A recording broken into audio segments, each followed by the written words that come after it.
ಇನ್ನು ನೋಡಿ, home minister ಏನ್ ಹೇಳ್ತಾರೆ ಅಂತ. ರಾಜು ಗೌಡ ತಪ್ಪಿಸಿಕೊಂಡು ಹೋಗಿದ್ದಾರೆ, ರಾಜು ಗೌಡ ಬಂಧನಕ್ಕೆ ಕ್ರಮ ಕೈಗೊಳ್ಳಲಾಗಿದೆ, ರಾಜು ಗೌಡಗಾಗಿ ಪೊಲೀಸರು ಹುಡುಕ್ತಾ ಇದ್ದಾರೆ ಅಂತ ಬೆಂಗಳೂರಿನಲ್ಲಿ ಗೃಹ ಸಚಿವ ಡಾ ಜಿ ಪರಮೇಶ್ವರ್ ಹೇಳ್ತಾ ಇದ್ದಾರೆ.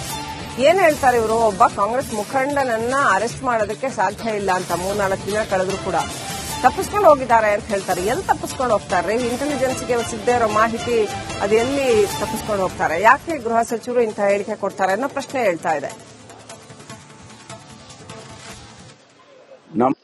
ಖಂಡಿತವಾಗಿ ಶಿಡ್ಲಘಟ್ಟ ಪ್ರಕರಣಕ್ಕೆ ಸಂಬಂಧಪಟ್ಟಂತೆ ರಾಜೇಗೌಡರು ಬಂಧನ ಪ್ರಕ್ರಿಯೆ ವಿಳಂಬ ಆಗ್ತಾ ಇದೆ. ವಿಳಂಬ ಇಲ್ಲ ರೀ, ಟೀಮ್ ಮಾಡಿ ಅವರೆಲ್ಲ ತಪ್ಪಿಸ್ಕೊಂಡು ಹೋಗಿದ್ದಾರೆ.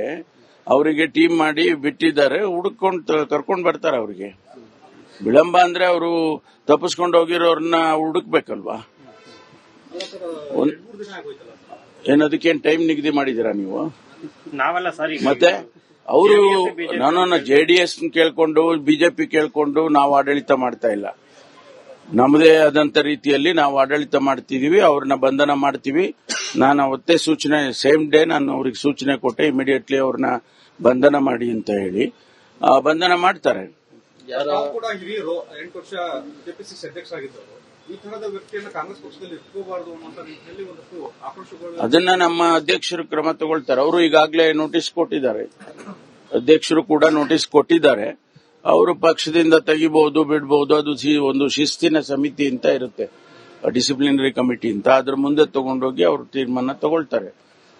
ಅವರಿಂದ ಸಮಜಾಯಿಸಿ ಪಡೆದು ಕ್ರಮ ತೆಗೆದುಕೊಳ್ಳುವುದು. ನೋಡಿ, ಇದೆಲ್ಲ ಪಕ್ಷದಲ್ಲಿ ಒಂದು ನಿಯಮ ಇರುತ್ತೆ. ಸರ್ಕಾರದಲ್ಲಿ ಹೇಗೆ ನಿಯಮ ಇರುತ್ತೆ? ನ್ಯಾಚುರಲ್ ಜಸ್ಟಿಸ್ ಕೊಡಬಾರ್ದ? ಅದಕ್ಕೆ ಕೊಟ್ಟಿರ್ತಾರೆ, ಕೊಟ್ಟು ಅವರು ತೀರ್ಮಾನ ಮಾಡ್ತಾರೆ. ಇಂಥದ್ದೆಲ್ಲ.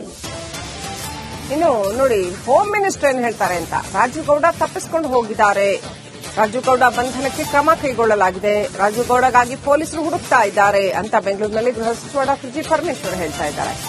ಏನ್ ಹೇಳ್ತಾರೆ ಇವರು? ಒಬ್ಬ ಕಾಂಗ್ರೆಸ್ ಮುಖಂಡನನ್ನ ಅರೆಸ್ಟ್ ಮಾಡೋದಕ್ಕೆ ಸಾಧ್ಯ ಇಲ್ಲ ಅಂತ 3-4 ದಿನ ಕಳೆದ್ರು ಕೂಡ ತಪ್ಪಿಸ್ಕೊಂಡು ಹೋಗಿದ್ದಾರೆ ಅಂತ ಹೇಳ್ತಾರೆ. ಎಲ್ಲಿ ತಪ್ಪಿಸ್ಕೊಂಡು ಹೋಗ್ತಾರೆ? ಇಂಟೆಲಿಜೆನ್ಸ್ಗೆ ಸಿಗದೇ ಇರೋ ಮಾಹಿತಿ ಅದು ಎಲ್ಲಿ ತಪ್ಪಿಸ್ಕೊಂಡು ಹೋಗ್ತಾರೆ? ಯಾಕೆ ಗೃಹ ಸಚಿವರು ಇಂಥ ಹೇಳಿಕೆ ಕೊಡ್ತಾರೆ ಅನ್ನೋ ಪ್ರಶ್ನೆ ಹೇಳ್ತಾ ಇದೆ. ಖಂಡಿತವಾಗಿ ಶಿಡ್ಲಘಟ್ಟ ಪ್ರಕರಣಕ್ಕೆ ಸಂಬಂಧಪಟ್ಟಂತೆ ರಾಜೇಗೌಡರು ಬಂಧನ ಪ್ರಕ್ರಿಯೆ ವಿಳಂಬ ಆಗ್ತಾ ಇದೆ. ವಿಳಂಬ ಇಲ್ಲ ರೀ, ಟೀಮ್ ಮಾಡಿ ಅವರೆಲ್ಲ ತಪ್ಪಿಸ್ಕೊಂಡು ಹೋಗಿದ್ದಾರೆ. ಅವರಿಗೆ ಟೀಮ್ ಮಾಡಿ ಬಿಟ್ಟಿದ್ದಾರೆ, ಹುಡುಕೊಂಡು ಕರ್ಕೊಂಡು ಬರ್ತಾರೆ. ಅವರಿಗೆ ವಿಳಂಬ ಅಂದ್ರೆ ಅವರು ತಪ್ಪಿಸ್ಕೊಂಡು ಹೋಗಿರೋರನ್ನ ಹುಡುಕ್ಬೇಕಲ್ವಾ? ಏನದಕ್ಕೇನು ಟೈಮ್ ನಿಗದಿ ಮಾಡಿದೀರಾ ನೀವು? ನಾವೆಲ್ಲ ಸರಿ ಮತ್ತೆ ಅವರು ನಾನು ಜೆಡಿಎಸ್ ಕೇಳ್ಕೊಂಡು ಬಿಜೆಪಿ ಕೇಳ್ಕೊಂಡು ನಾವು ಆಡಳಿತ ಮಾಡ್ತಾ ಇಲ್ಲ. ನಮ್ಮದೇ ಆದಂತ ರೀತಿಯಲ್ಲಿ ನಾವು ಆಡಳಿತ ಮಾಡ್ತಿದೀವಿ. ಅವ್ರನ್ನ ಬಂಧನ ಮಾಡ್ತೀವಿ. ನಾನು ಅವತ್ತೇ ಸೂಚನೆ, ಸೇಮ್ ಡೇ ನಾನು ಅವ್ರಿಗೆ ಸೂಚನೆ ಕೊಟ್ಟೆ, ಇಮಿಡಿಯೇಟ್ಲಿ ಅವ್ರನ್ನ ಬಂಧನ ಮಾಡಿ ಅಂತ ಹೇಳಿ. ಬಂಧನ ಮಾಡ್ತಾರೆ. ಕೂಡ ಹಿರಿಯರು 8 ವರ್ಷ ಕೆಪಿಸಿಸಿ ಅಧ್ಯಕ್ಷರಾಗಿದ್ದರು. ಈ ತರಹದ ವ್ಯಕ್ತಿಯನ್ನು ಕಾಂಗ್ರೆಸ್ ಪಕ್ಷದಲ್ಲಿ ಇಟ್ಕೋಬಾರದು ಅನ್ನುವಂತ ರೀತಿಯಲ್ಲಿ ಒಂದಷ್ಟು ಆಕ್ರೋಶಗಳು. ಅದನ್ನ ನಮ್ಮ ಅಧ್ಯಕ್ಷರು ಕ್ರಮ ತಗೊಳ್ತಾರೆ. ಅವರು ಈಗಾಗಲೇ ನೋಟಿಸ್ ಕೊಟ್ಟಿದ್ದಾರೆ. ಅಧ್ಯಕ್ಷರು ಕೂಡ ನೋಟಿಸ್ ಕೊಟ್ಟಿದ್ದಾರೆ. ಅವರು ಪಕ್ಷದಿಂದ ತೆಗಿಬಹುದು, ಬಿಡಬಹುದು. ಅದು ಒಂದು ಶಿಸ್ತಿನ ಸಮಿತಿ ಅಂತ ಇರುತ್ತೆ, ಡಿಸಿಪ್ಲಿನರಿ ಕಮಿಟಿ ಅಂತ. ಅದ್ರ ಮುಂದೆ ತಗೊಂಡೋಗಿ ಅವರು ತೀರ್ಮಾನ ತಗೊಳ್ತಾರೆ. ಅವರಿಂದ ಸಮಜಾಯಿಸಿ ಪಡೆದು ಕ್ರಮ ತೆಗೆದುಕೊಳ್ಳುವುದು. ನೋಡಿ, ಇದೆಲ್ಲ ಪಕ್ಷದಲ್ಲಿ ಒಂದು ನಿಯಮ ಇರುತ್ತೆ. ಸರ್ಕಾರದಲ್ಲಿ ಹೇಗೆ ನಿಯಮ ಇರುತ್ತೆ? ನ್ಯಾಚುರಲ್ ಜಸ್ಟಿಸ್ ಕೊಡಬಾರ್ದ? ಅದಕ್ಕೆ ಕೊಟ್ಟಿರ್ತಾರೆ, ಕೊಟ್ಟು ಅವರು ತೀರ್ಮಾನ ಮಾಡ್ತಾರೆ. ಇಂಥದ್ದೆಲ್ಲ. ಇನ್ನು ನೋಡಿ, ಹೋಮ್ ಮಿನಿಸ್ಟರ್ ಏನ್ ಹೇಳ್ತಾರೆ ಅಂತ. ರಾಜು ಗೌಡ ತಪ್ಪಿಸಿಕೊಂಡು ಹೋಗಿದ್ದಾರೆ, ರಾಜು ಗೌಡ ಬಂಧನಕ್ಕೆ ಕ್ರಮ ಕೈಗೊಳ್ಳಲಾಗಿದೆ, ರಾಜು ಗೌಡಗಾಗಿ ಪೊಲೀಸರು ಹುಡುಕ್ತಾ ಇದ್ದಾರೆ ಅಂತ ಬೆಂಗಳೂರಿನಲ್ಲಿ ಗೃಹ ಸಚಿವ ಡಾ ಜಿ ಪರಮೇಶ್ವರ್ ಹೇಳ್ತಾ ಇದ್ದಾರೆ. ಏನ್ ಹೇಳ್ತಾರೆ ಇವರು? ಒಬ್ಬ ಕಾಂಗ್ರೆಸ್ ಮುಖಂಡನನ್ನ ಅರೆಸ್ಟ್ ಮಾಡೋದಕ್ಕೆ ಸಾಧ್ಯ ಇಲ್ಲ ಅಂತ 3-4 ದಿನ ಕಳೆದ್ರು ಕೂಡ ತಪ್ಪಿಸ್ಕೊಂಡು ಹೋಗಿದ್ದಾರೆ ಅಂತ ಹೇಳ್ತಾರೆ. ಎಲ್ಲಿ ತಪ್ಪಿಸ್ಕೊಂಡು ಹೋಗ್ತಾರೆ? ಇಂಟೆಲಿಜೆನ್ಸ್ಗೆ ಸಿಗದೇ ಇರೋ ಮಾಹಿತಿ ಅದು ಎಲ್ಲಿ ತಪ್ಪಿಸ್ಕೊಂಡು ಹೋಗ್ತಾರೆ? ಯಾಕೆ ಗೃಹ ಸಚಿವರು ಇಂಥ ಹೇಳಿಕೆ ಕೊಡ್ತಾರೆ ಅನ್ನೋ ಪ್ರಶ್ನೆ ಹೇಳ್ತಾ ಇದೆ. ಖಂಡಿತವಾಗಿ ಶಿಡ್ಲಘಟ್ಟ ಪ್ರಕರಣಕ್ಕೆ ಸಂಬಂಧಪಟ್ಟಂತೆ ರಾಜೇಗೌಡರು ಬಂಧನ ಪ್ರಕ್ರಿಯೆ ವಿಳಂಬ ಆಗ್ತಾ ಇದೆ. ವಿಳಂಬ ಇಲ್ಲ ರೀ, ಟೀಮ್ ಮಾಡಿ ಅವರೆಲ್ಲ ತಪ್ಪಿಸ್ಕೊಂಡು ಹೋಗಿದ್ದಾರೆ.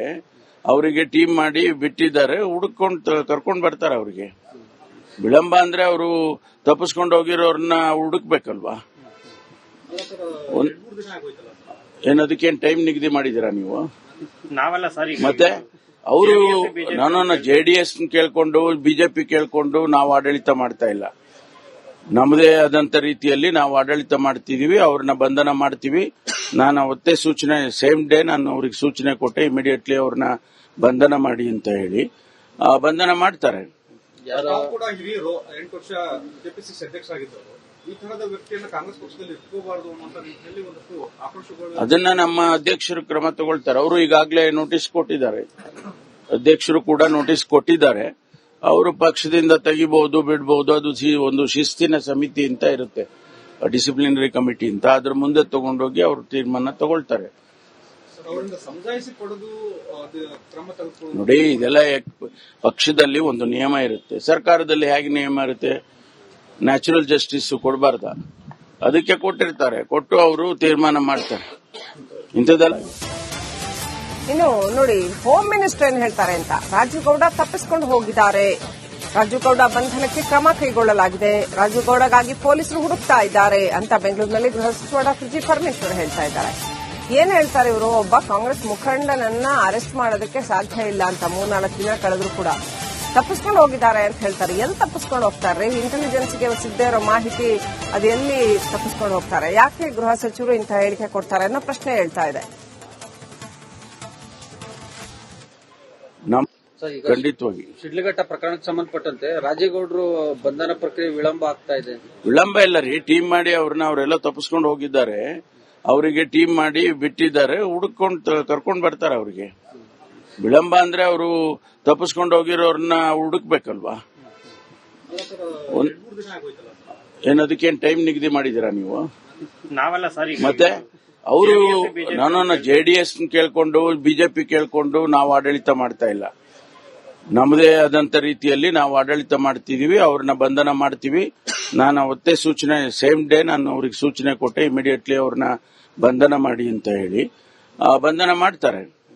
ತಾವು ಕೂಡ ಹಿರಿಯರು 8 ವರ್ಷ ಕೆಪಿಸಿಸಿ ಅಧ್ಯಕ್ಷರಾಗಿದ್ದವರು, ಈ ತರಹದ ವ್ಯಕ್ತಿಯನ್ನ ಕಾಂಗ್ರೆಸ್ ಪಕ್ಷದಲ್ಲಿ ಇಟ್ಕೋಬಾರದು ಅನ್ನುವಂತ ನಿಟ್ಟಿನಲ್ಲಿ ಒಂದಷ್ಟು ಆಕ್ರೋಶಗಳು. ಅದನ್ನ ನಮ್ಮ ಅಧ್ಯಕ್ಷರು ಕ್ರಮ ತಗೊಳ್ತಾರೆ. ಅವರು ಈಗಾಗಲೇ ನೋಟಿಸ್ ಕೊಟ್ಟಿದ್ದಾರೆ, ಅಧ್ಯಕ್ಷರು ಕೂಡ ನೋಟಿಸ್ ಕೊಟ್ಟಿದ್ದಾರೆ.